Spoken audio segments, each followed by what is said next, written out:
Supaya Engkau bisa berbicara, kami sediakan telinga kami Tuhan. Berbicaralah Tuhan. Hamba-Mu siap mendengar dan melakukan setiap firman-Mu Tuhan. Pakai hamba-Mu ini menjadi alat-Mu pada siang hari ini. Dan kami semua biarlah kami mau menjadi pelaku dari setiap firman-Mu. Semua untuk kemuliaan-Mu. Di dalam nama Tuhan Yesus Kristus. Haleluya. Amin. Silakan duduk semuanya.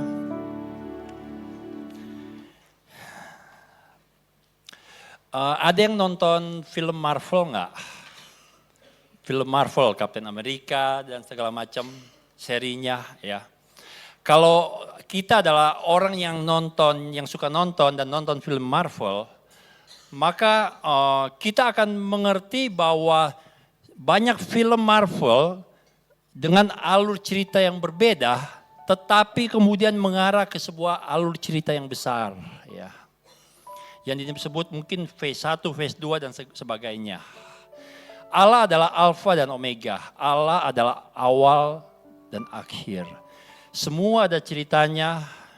Anda dan saya adalah orang-orang yang ada di beberapa phase itu yang semua akan mengarah ke cerita tentang Allah, tentang Yesus. Sama seperti di film-film Marvel, Anda dan saya pun adalah orang-orang yang dipanggil untuk menjadi yang kita sebut sebagai bintang-bintangnya Allah. Ya. Hari-hari ini saya harus berkata bahwa kekristenan sedang tidak baik-baik saja. Kenapa? Karena banyak orang Kristen kehidupannya hanya berakhir di dalam sebuah ruangan dan sebuah kegiatan yang bernama gereja. Sibuk, sibuk. Sangat sibuk. Akan tetapi begini, Anda tahu ada cerita ketika Yesus datang ke rumah Marta dan Maria.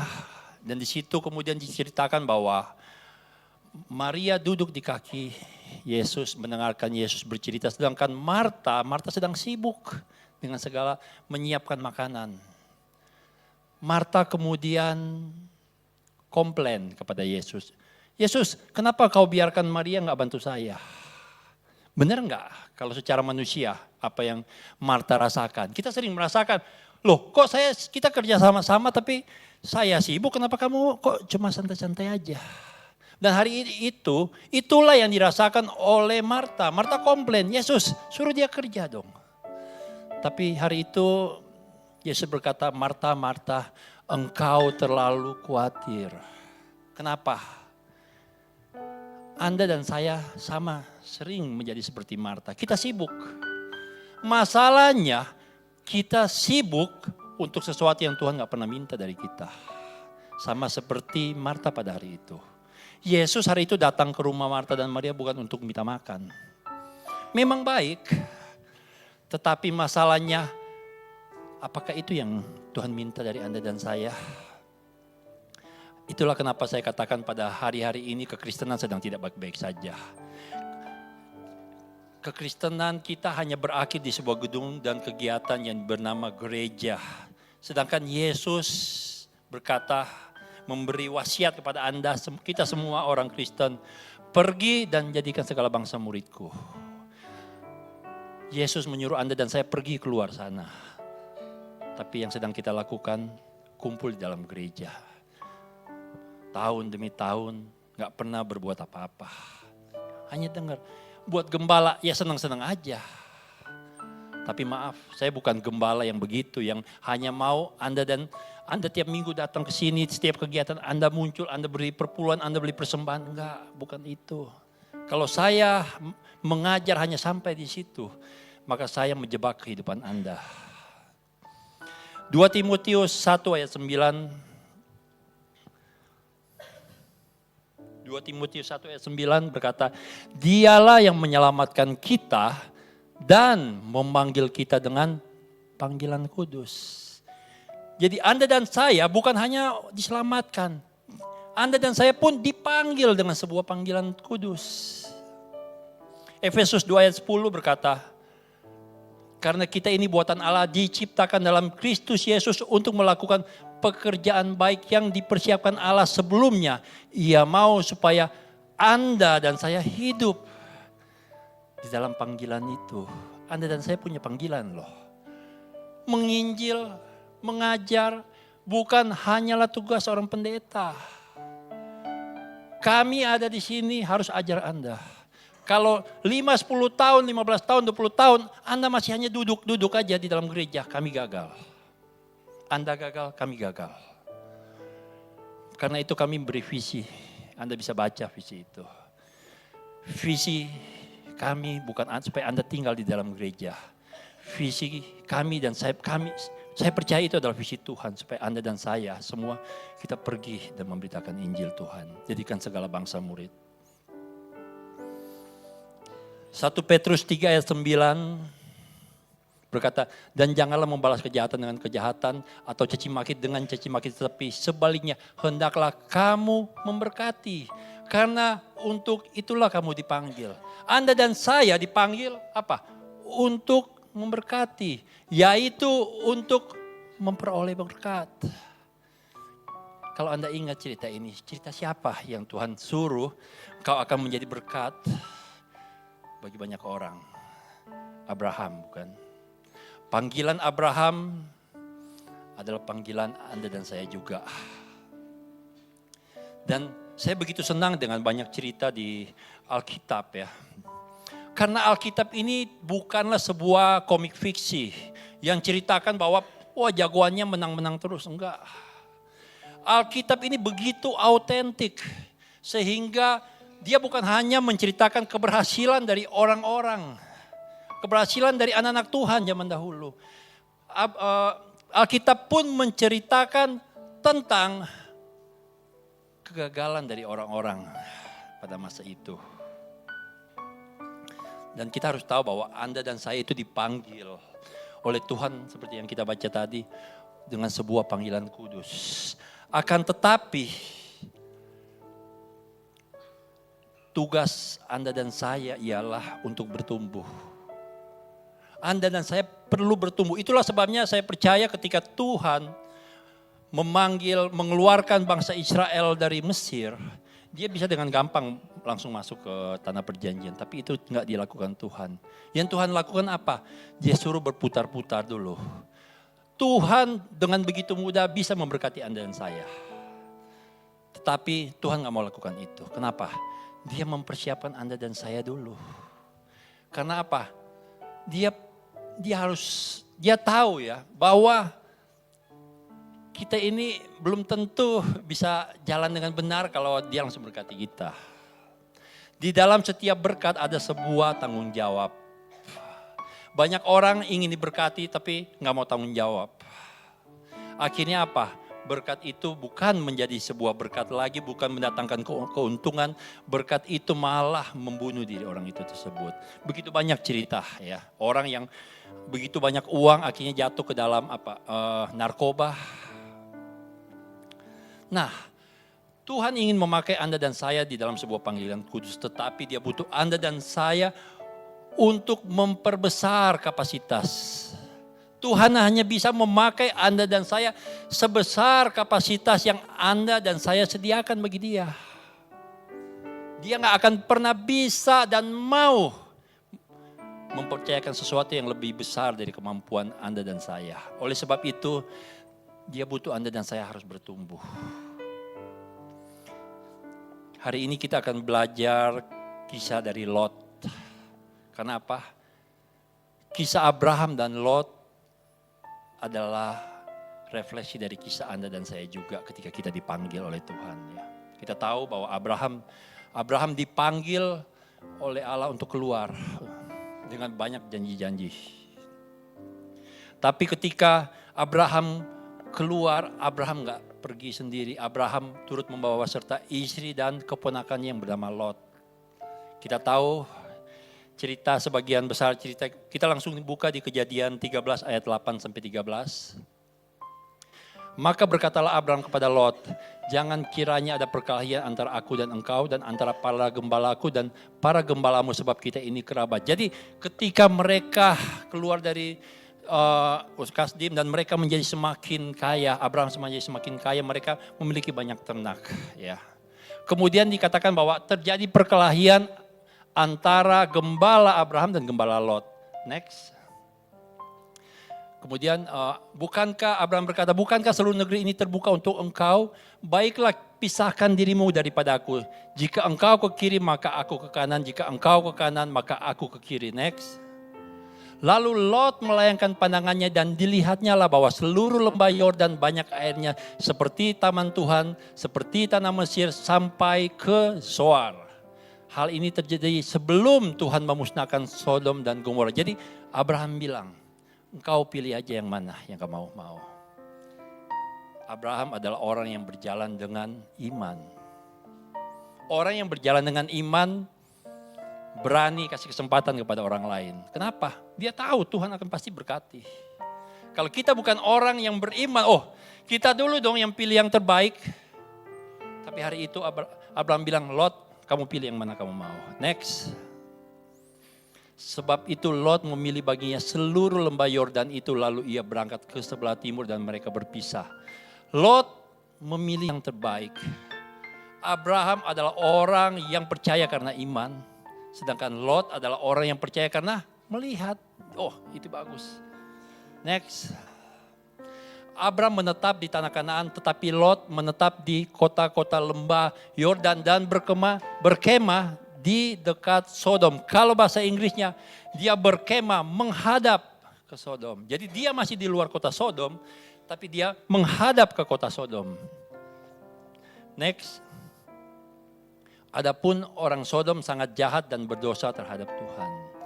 Jadi hari itu ketika Lot memilih tinggal menghadap ke Sodom, hari itu orang-orang di Sodom sudah sangat jahat. Dia tahu, dia sedang melihat sebuah kota yang dimana orang-orang itu tinggal yang sangat jahat. Tuhan benci dan dia tahu Tuhan benci. Ini seperti ketika anak saya misalnya, Pak, saya cuma berteman dengan misalnya orang misalnya narkoba. Cuma berteman kok. Enggak ini. Hati-hati. Kita adalah manusia, tidak ada seorang manusia pun yang kebal dengan dosa. Ya. Sehebat apapun orang kebal terhadap dosa. Dan Lot ini adalah orang benar.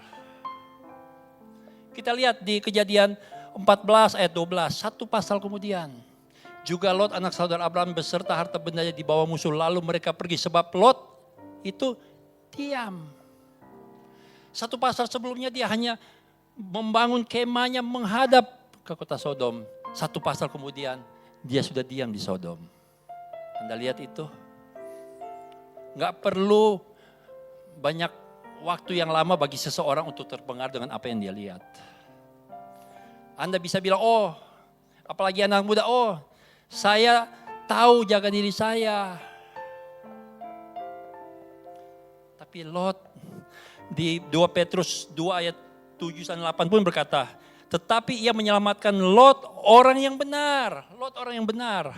Yang terus-menerus menderita oleh cara hidup orang-orang yang tak mengenal hukum dan yang hanya mengikuti hawa nafsu mereka saja. Sebab orang benar ini tinggal di tengah-tengah mereka dan setiap hari melihat dan mendengar perbuatan-perbuatan mereka yang jahat itu. Sehingga jiwanya yang benar itu tersiksa. Lot orang di Petrus pun berkata Lot adalah orang benar yang tersiksa. Benar, mungkin kita orang benar yang gak suka lihat itu. Tapi kenapa kita tinggal di situ? Kenapa kita berani?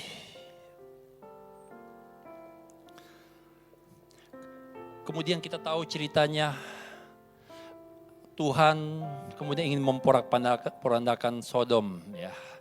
Tapi berkat Abraham, Lot dan keluarganya Tuhan lalukan. Di Kejadian 19 ayat 17 sampai 23. Di sini Tuhan mengirim 2 malaikat untuk menolong Lot dan membawa mereka keluar. Sesudah kedua orang itu menuntun mereka sampai keluar, berkatalah seorang, larilah, selamatkanlah nyawamu, jangan menoleh ke belakang dan janganlah berhenti dimanapun juga di lembah Yordan. Larilah ke pegunungan supaya engkau jangan mati lenyap. Malaikat itu bilang lari ke pegunungan, jangan berhenti dimanapun di lembah Yordan. 18, kata Lot kepada mereka, janganlah kiranya demikian Tuhanku. Bayangkan gak? Udah ditolong, masih tawar-menawar dengan Tuhan. Sungguhlah hambamu ini telah dikaruniai belas kasihan di hadapanmu dan Tuanku telah berbuat kemurahan besar kepadaku dengan memelihara hidupku. Tetapi jika aku harus lari ke pegunungan, pastilah aku akan tersusul oleh bencana itu sehingga matilah aku. Sungguhlah kota yang di sana itu cukup dekat kiranya untuk lari ke sana. Kota ini kecil, izinkanlah kiranya aku lari ke sana. Bukankah kota itu kecil? Jika demikian nyawaku akan terpelihara. Lot masih bertawar-menawar dengan malaikat yang Tuhan kirim. Saut malaikat itu kepadanya, baiklah dalam hal ini pun permintaanmu akan kuterima dengan baik. Yakni kota yang telah kau sebut itu tidak akan kutunggang balikan. Cepatlah lari ke sana sebab aku tidak dapat berbuat apa-apa sebelum engkau sampai ke sana. Itulah sebabnya nama kota itu disebut Zoar. Matahari terbit menyinari bumi ketika Lot tiba di Zoar. Kalau Anda perhatikan di Kejadian 13 ayat 10 tadi yang kita baca. Lalu Lot melayangkan pandangannya dan dilihatnya bahwa seluruh lembah Yordan banyak airnya seperti taman Tuhan, seperti tanah Mesir sampai ke Zoar. Jadi Lot tawar-menawar dengan Tuhan. Dia tahu Zoar adalah sebuah kota yang baik. Dia nggak mau. Kalau bisa Tuhan saya di sini aja, saya ke situ aja. Itu banyak terjadi seperti kita orang-orang Kristen ketika Tuhan memanggil, yuk kita ke sana yuk, kita ke pegunungan yuk naik, ayo. Tuhan, saya di sini aja, saya ke sana aja.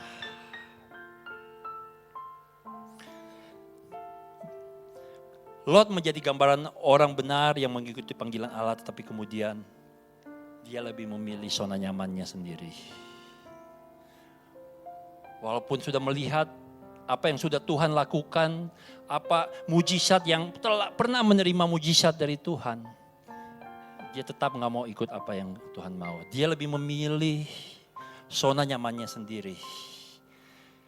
Zoar hari itu menjadi tempat zona nyaman di mana kita nggak mau memberi komitmen apapun pada Tuhan. Orang yang hidupnya mau setengah-setengah, suam-suam kuku, kata Tania. Tuhan, saya di gereja, iya benar kamu di gereja, tapi kita ya setengah-setengah, suam-suam kuku. Dan Tuhan bilang, orang yang suam-suam kuku akan dimuntahkan. Lebih baik kalau engkau suam-suam kuku, gak perlu.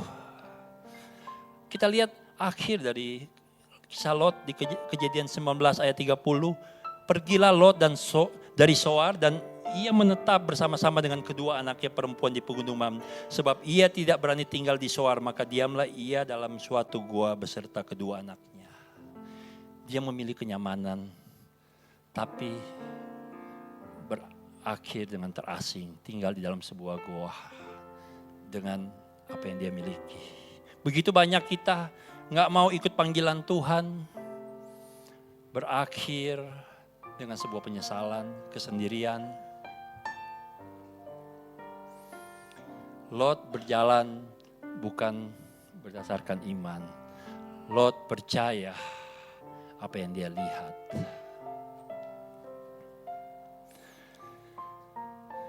Dan Anda tahu, kalau Anda perhatikan kisah Lot, tidak pernah ditulis sekalipun di dalam Alkitab bahwa Lot pernah membangun mezbah. Lot berjalan dengan Abraham, sang pembuat mezbah, sang penyembah. Tetapi tidak pernah diceritakan bahwa Lot membangun mezbahnya sendiri. Yang ada Lot membangun kemahnya, tendanya. Mungkin dari kita banyak yang, wah kita hidup dengan orang yang rohani. Nebeng aja. Kalau Anda adalah orang yang nebeng, Anda gak pernah membangun mezbahmu sendiri. Anda akan berakhir seperti Lot. Mungkin Lot hanya meminjam mezbah yang sudah dibangun oleh Abraham. Mungkin hari-hari ini Anda dan saya adalah orang yang dekat dengan orang yang rohani dan kita hanya dekat-dekat, yuk doa, kita ikut doa. Ikut-ikutan aja. Tapi tidak pernah membangun sendiri hubungan dengan Tuhan. Itulah Lot. Akhirnya apa? Kehilangan dari panggilannya. Harusnya dia bisa berjalan bersama-sama dengan Abraham untuk menikmati setiap janji Tuhan. Tapi karena zona nyaman itu, dia lebih memilih kedagingannya lebih inginkan. Musuh dari panggilan atau calling Tuhan di dalam kehidupan kita yang pertama ialah sebuah keberhasilan masa lalu. Dulu saya begini. Puas diri. Itu adalah musuh dari panggilan Tuhan. Kita selalu membandingkan diri kita dengan orang yang di bawah. Tapi kita lupa panggilan Tuhan ke kita itu ke atas. Engkau akan naik menjadi kepala bukan ekor. Tapi kita sudah gak apa-apa. Saya udah di tengah-tengah kok, cukup. Sedangkan janji Tuhan adalah engkau akan menjadi kepala bukan ekor. Musuh dari sebuah panggilan yang pertama ialah puas diri. Kita ngomongin aja keberhasilan masa lalu kita. Dulu saya pernah bisa begini, saya pernah begini. Tapi masalahnya Tuhan selalu punya sesuatu yang lebih baik tiap hari ke hari. Tapi kita sudah puas dengan apa yang Tuhan pernah lakukan zaman dahulu. Saya gak tahu kalau ada di sini seperti itu. Yang kedua, musuh dari sebuah panggilan dan pertumbuhan rohani kita ialah zona nyaman itu sendiri. Manusia adalah makhluk yang egois ya. Kita selalu ingin memastikan bahwa hari esok kita sudah punya makanan. Kita udah punya uang, kita udah punya jaminan, kita udah memegang kepastian bahwa saya meyakini bahwa besok saya pasti bisa makan karena saya punya uang, saya punya ini. Manusia selalu saking egoisnya ingin memastikan bahwa hari esok adalah dia sudah bisa menjamin dengan dirinya sendiri, bukan Tuhan yang jamin. Kebanyakan. Masalahnya ketika kita gak bisa memastikan besok ada makanan atau enggak, kita menjadi merasa gak aman, gak nyaman. Saya gak bisa nih begini. Zona nyaman ialah sebuah keadaan di mana kita merasa aman. Zona nyaman ialah keadaan di mana ketika semuanya ada di bawah kontrol kita. Di mana keadaan kita bisa tenang. Keadaan di mana Anda dan saya menghindari resiko. Ngapain sih kita begini-begini aja, udah aman. Ngapain? Itulah zona nyaman. Dalam zona nyaman akhirnya apa? Membuat Anda dan saya menjadi orang yang suam-suam kuku. Ya udah, mau maju enggak? Maju enggak? Tahukah Anda ketika Anda masuk dalam zona nyaman, Anda enggak berani maju, Anda kehilangan banyak kesempatan yang Tuhan udah berikan. Mungkin kalau kita berjalan, Tuhan udah kasih kesempatan, berkat-berkat, kita enggak berani jalan. Akhirnya ya kita enggak dapat semua kesempatan yang Tuhan sudah sediakan. Salahin Tuhan lagi habis itu. Kedua, kita sia-siakan talenta yang Tuhan sudah percayakan pada diri kita masing-masing. Kenapa? Udah begini aja. Banyak orang sering menyalahartikan panggilan Yesus adalah sebuah panggilan kenyamanan. Ketika ikut panggilan Yesus, hidup gak nyaman. Udah deh, mundur aja lah. Saya kerja aja ya, saya ini aja. Mulai mundur.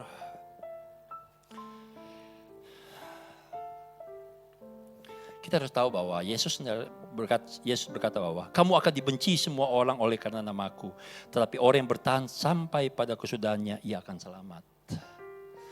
Kita gak berani ngambil resiko. Kita harus tahu bahwa kekuatan Anda dan saya itu selalu dibangun dari ketidaknyamanan. Orang yang nyaman gak akan pernah kuat. Anda kuat, bisa angkat barbel, latihan. Gak nyaman memang, latihan. Kalau kita pergi ke gym misalnya, tapi gak pernah ngapa-ngapain di sana, cuma duduk-duduk ngopi-ngopi di gym, mana bisa kita bisa kuat. Kalau kita tiap minggu hanya ke gereja dengar aja firman Tuhan, tapi gak pernah lakukan, kira-kira ngalamin gak penyertaan Tuhan? Habis itu apa? Nyalahin Tuhan. Tuhan nih janjinya tapi kok gak sesuai. Masalahnya bukan di Tuhan, masalahnya di kita. Yang ketiga, musuh dari panggilan ialah kehilangan fokus, visi. Kita tahu kisah Petrus, dia berjalan di dalam air. Di Matius 14 ayat 28 sampai 31 saya bacakan aja. Lalu Petrus berseru dan menjawab dia, Tuhan, apabila engkau itu suruhlah aku datang kepadamu berjalan di atas air. Kata Yesus, datanglah. Maka Petrus turun dari perahu dan berjalan di atas air mendapatkan Yesus. Tetapi ketika dirasanya tiupan angin, takutlah ia dan mulai tenggelam lalu berteriak, Tuhan tolong aku. Segera Yesus mengulurkan tangannya, memegang dia dan berkata, hai orang yang kurang percaya. Bukan enggak percaya, kurang percaya. Percaya tapi kurang. Mengapa engkau bimbang? Kapan Petrus mulai tenggelam? Ketika dia mulai fokusnya enggak ke Yesus lagi, tapi dia mulai kehilangan fokus, dia mulai merasakan apa? Tiupan angin.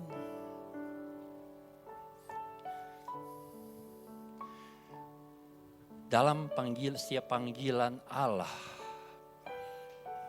bukan berarti Allah akan membawa Anda dari sebuah tempat ke tempat lain. Atau orang yang paling terkenal, ketika Anda dipanggil Allah, Tuhan akan memanggil kita dari neraka ke surga. Bukan itu. Calling is about vision. Panggilan Allah itu adalah sebuah visi. Allah berikan kepada Anda dan saya ketika kita dipanggil. Allah memberikan kepada Anda dan saya sebuah visi. Karena itu Yesus berkata, ikutlah aku.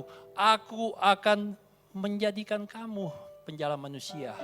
Yesus gak bilang, aku dan kamu akan menjala manusia. Enggak. Tujuan adalah dari panggilan ialah bagaimana supaya kita menjadi being, bukan apa yang akan kita lakukan. Maka karena itu Yesus berkata, aku akan menjadikan kamu, Anda dan saya dijadikan penjala manusia. Bukan Anda dan saya yuk kita menjala manusia. Kita harus fokus ke being, bukan doing.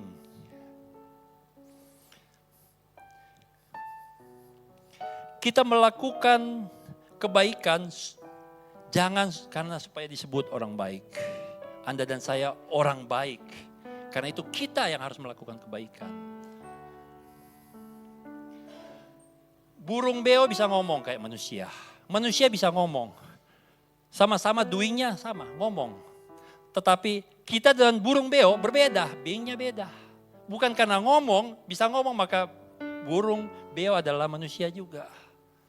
Pastikan bahwa kita ada di sini karena kita adalah anak Tuhan. Kita melayani ya karena kita hamba Tuhan.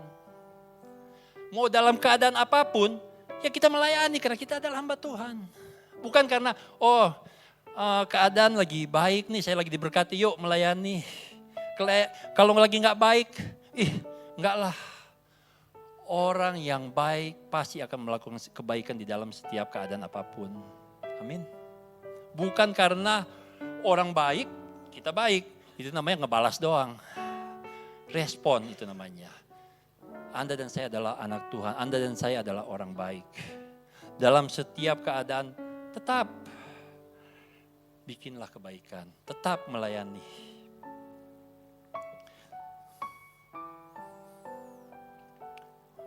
Cara tahu orang masih punya visi atau enggak begini. Ketika sebuah keadaan tidak sesuai dengan apa yang direncanakan visinya, orang itu akan teriak, orang itu akan merasa gerah. Contoh, kalau saya mengajak saudara dari sini kita mau ke puncak. Tetapi sebelumnya kita singgah dulu ke Ancol. Kita main-main dulu di Ancol. Kita main-main sampai malam. Kalau orang yang punya visi pasti akan, kita kok di sini terus, kapan kita mau ke puncak? Orang yang punya visi pasti nggak tenang. Kok kita jadi ke sini? Kalau orang yang kenyamanan aja yang nggak punya visi, ya udah di Ancol aja deh, nggak usah saya nggak tahu Anda bagian dari mana hari-hari ini. Apa yang Tuhan taruh di hati Anda ketika Tuhan pertama kali memanggil Anda? Saya nggak tahu Anda pernah berjanji apa dengan Tuhan ketika Anda pertama kali Tuhan pakai. Tuhan, kenal Tuhan, Anda Tuhan apa, saya nggak tahu. Saya kembalikan lagi semua ingatan-ingatan Anda akan Tuhan di masa lalu. Masihkah Anda berjalan sesuai dengan visi yang Tuhan dan Anda pernah rencanakan pada waktu dahulu? Musuh keempat dari pertumbuhan dan panggilan ialah NATO. No talk, no action, talk only. Ngomong-ngomong aja. Rencana-rencana aja. Kebanyakan kegagalan seseorang bukan dialami ketika dia berjalan. Kegagalan terbesar manusia ialah dia gak mau melangkah. Mikir, beli enggak ya, beli enggak. Kalau pemain saham ya, beli enggak, dia naik ya telat. Tunggu deh dia turun, tunggu lagi. Oke enggak ya, tunggu dulu pikir lagi, pikir. Naik ya, ketinggalan kereta terus. Oh iya. Ada enggak yang mau uang? Hah? Ada enggak yang mau uang? Mau kan? Inilah yang orang Kristen lakukan. Kita mau berkat, kita berdoa, dengar firman Tuhan, kita doa. Kira-kira kalau cuma begitu dapat nggak uangnya? Gimana cara dapat uangnya? Ambil. Orang Kristen terlalu banyak doa, tapi nggak pernah action. Cuma Tuhan saya mau centang sini apa tengking sini, tengking sana. Cuma sampai situ aja, tengking sana, tengking sini. Tapi nggak pernah bikin apa-apa. Ada hasil nggak? Itulah orang Kristen. Ngomong aja. Rencana tahun depan bikin apa ya? Ini. Ya saya juga harus mengakui, saya juga banyak melakukan kesalahan itu. Tapi yuk kita berubah. Jangan cuma sampai di rencana. Habis itu Desember, saya mau bikin ini, saya mau bikin itu tahun depan. Jangan kan Februari, Januari akhir aja kita udah lupa, kita nggak bikin. Karena itu, bagaimana cara kita mencapai pertumbuhan?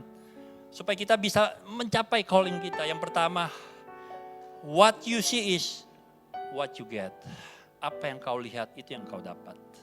Visimu. Ada cerita sebuah gereja ingin membagikan sebuah sembako gratis. Ada 1000 sembako gratis. Ketika seseorang dipanggil, temannya yuk kita, tapi antrinya panjang banget. Yuk mau gak sembako gratis? Yuk kita antri untuk ambil sembako gratis. Anda tahu banyak orang cuma, ya ampun panjang banget antriannya.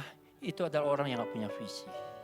Tapi orang yang punya visi akan, yuk kita antri, ada sembako gratis. Orang yang punya visi akan rela lakukan apapun masalahmu. Karena dia tahu di depannya itu ada sesuatu yang berharga bagi dia. Amin.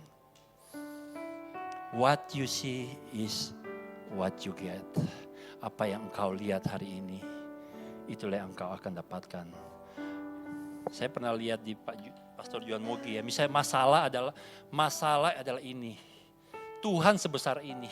Kita melihat begini, kira-kira gedean ini atau ini? Lebih gede ini kesannya. Kenapa? Ini nempel aja, masalah di depan kita, masalah aja. Kita gak lihat Tuhan yang sebesar ini. Itulah kita. Kita lebih membesarkan masalah daripada Tuhannya. Kita fokus ke masalahnya, bukan kita fokus ke Tuhan.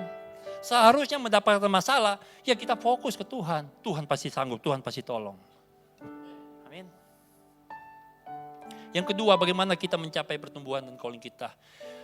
Konsistensi. Lakukan terus menerus.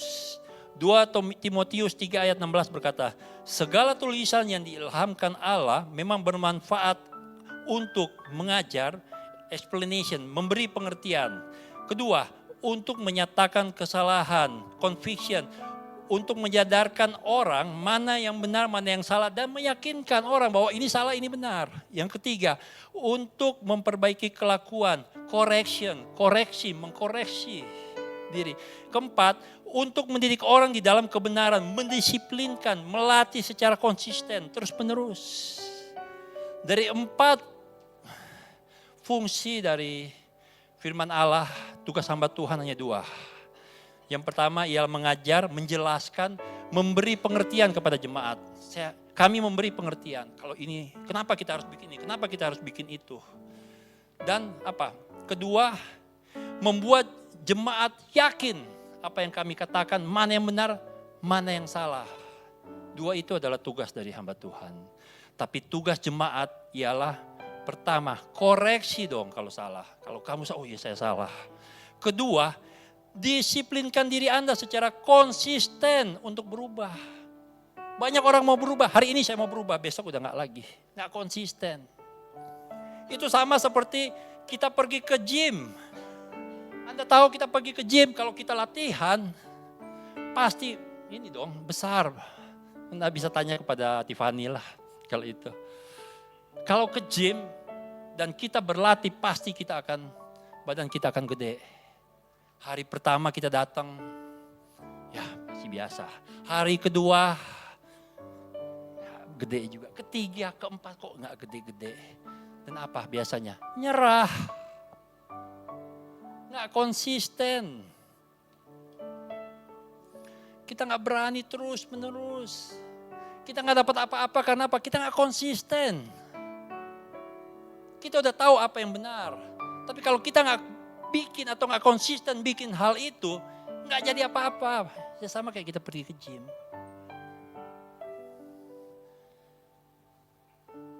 Daniel, kita tahu kisah Daniel. Daniel belajar mempercayai Tuhan bukan di dalam goa singa. Daniel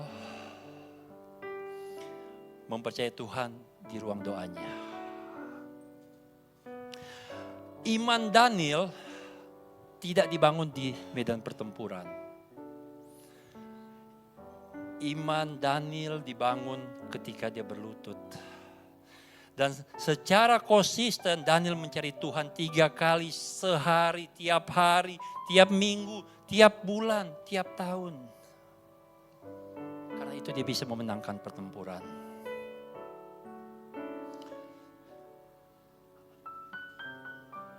Apabila kita melakukan sesuatu berulang-ulang, maka kita akan menerima hasil yang terbaik. Maka saya bilang ke Sari, ada yang orang mempelajari berkata bahwa kalau 10.000 jam kita melakukan hal yang sama, maka kita akan menjadi jago di dalam hal itu. Karena itu saya bilang ke Sari, saya harus cari 10.000 jam, diundang kemana aja saya oke aja deh, supaya 10.000 jam. Bukan supaya saya dikenal orang, karena apa? Saya mau supaya saya bisa jadi terbaik untuk kasih ke Tuhan.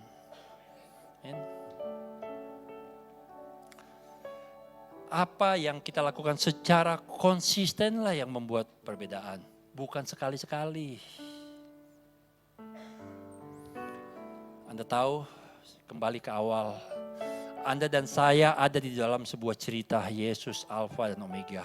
Kita tahu awalnya, kita tahu akhirnya. Anda dan saya ada di tengah-tengah. Yang menjadi pertanyaan, maukah Anda mengikuti panggilan Tuhan di dalam hidup Anda masing-masing? Saya yakin di dalam diri Anda tahu. Anda bisa apa, Anda dipanggil untuk apa. Di mana Tuhan kasih beban, di situlah panggilan Anda. Itu sesuai dengan Pak Budiarto ajarkan. Di mana Anda berbeban, di situlah sebenarnya tempat Anda untuk melayani. Aduh kok musik begini. Ya, berarti Anda harus latihan musik. Banyak orang dari kita pengen jadi WL. Tapi apa? Nggak mau nyanyi aja males.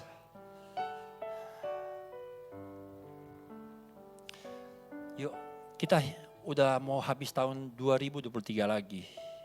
Apa yang Anda dan saya sudah lakukan selama panjang 10 bulan yang udah lewat? Jangan biarkan tahun demi tahun berlalu begitu aja. Nggak ada perubahan di dalam hidup kita. Ya udah, cuma mikir apa? Yang penting besok bisa makan. Aduh, kecil banget sih Tuhan kita. Yang penting besok bisa makan. Tuhan punya panggilan kepada Anda dan saya. Amin. Seseorang pernah berkata begini, apa yang kita lakukan untuk diri kita sendiri, pemusik bisa maju, akan habis, akan berakhir ketika kita meninggal. Apa yang kita lakukan, hal terbaik apapun di dalam hidup kita untuk kita sendiri akan habis, akan sia-sia ketika kita mati. Tetapi apa yang kita lakukan bagi orang lain dan dunia ini akan tetap dan abadi. Amin. Saya melihat itu dari apa yang Opa pernah lakukan di masa hidup dia. Yuk, kita bisa belajar meneladani, gak usah yang jauh dari apa yang Opa pernah lakukan. Kita bangkit berdiri.